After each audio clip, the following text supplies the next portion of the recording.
Hey everyone, welcome. If you're just getting started in your first semester of pharmacy, you've probably already seen a bunch of terms that sound kind of similar, but are actually worlds apart.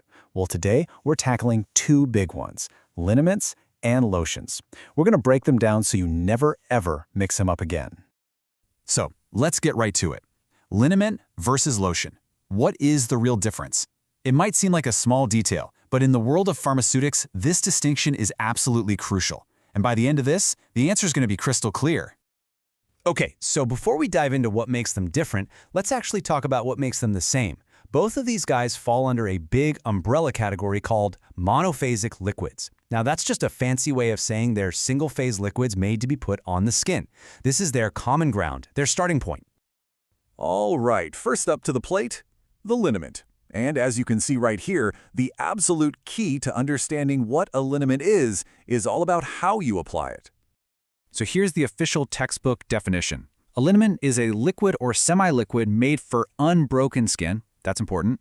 And here's the money phrase, by friction or rubbing. Those are the magic words.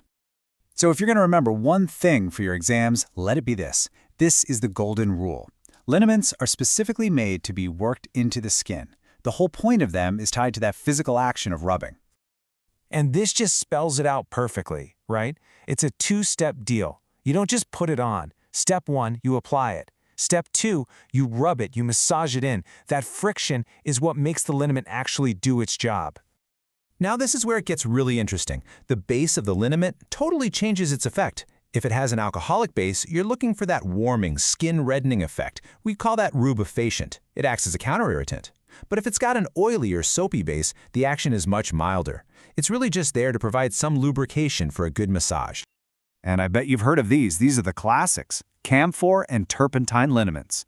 Just think about how people use them for sore muscles, for aches and pains. You always rub them in to get that heat and stimulation going. Okay, so we've got liniments down. Now let's completely switch gears and look at our second preparation, lotions. You're about to see a very, very clear contrast. We're going from a product that needs you to do all the work to one that, well, doesn't. And boom, right there in the definition. You see it. It's a massive difference. A lotion is also for unbroken skin, but check it out. It's applied without friction, zero rubbing involved. This is literally the other side of the coin. If liniments are about friction, lotions are all about the opposite. They are meant to be applied gently. You let the medicine do the work, not the way you put it on. The whole method is completely different, isn't it? You dab it on gently, or you might apply it with something like a cotton ball or a dressing. The whole goal is to leave a thin layer of the product sitting on the skin's surface. So, why the gentle touch? Well, it's because lotions are basically delivery trucks. Their main job is to carry a specific active ingredient to the skin. Things like antiseptics, anesthetics, you name it. The goal here is usually a cooling effect, or to treat a skin condition directly. And the examples just make this so obvious. Think about calamine lotion for a bug bite or a poison ivy rash, or hydrocortisone lotion for eczema. What do? You dab it on to soothe that itch and calm things down. You would never, ever start massaging it in, right? Okay, time to put it all together. Let's do a direct head-to-head comparison. When you see all these points laid out next to each other, the difference becomes completely undeniable. Look at this table. This is basically your study guide in a nutshell. Application, with friction versus without friction. Primary action, heating up and stimulating versus cooling down and delivering medicine. Key purpose, sore muscles versus skin conditions. And the examples nail it home. Camphor versus calamine. It just doesn't get any clearer than that. So, after all that, what's the absolute simplest way to lock this into your brain so you never forget it? Let's boil it all down to one simple idea.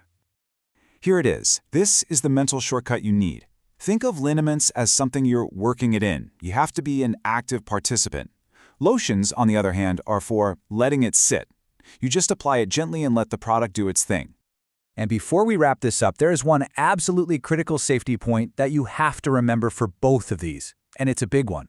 It doesn't matter if it's a liniment or a lotion, you should never, ever apply them to skin that is broken, cut, or bruised. That's a fundamental rule. All right, time for a quick pop quiz to see if it all stuck. Imagine a patient comes in with a deep, sore muscle that really needs a good massage. Which one are you going to recommend? Now, what about someone else with a widespread, itchy rash that needs to be soothed? The answer should be super obvious now. Just think about the application, and you'll always get it right.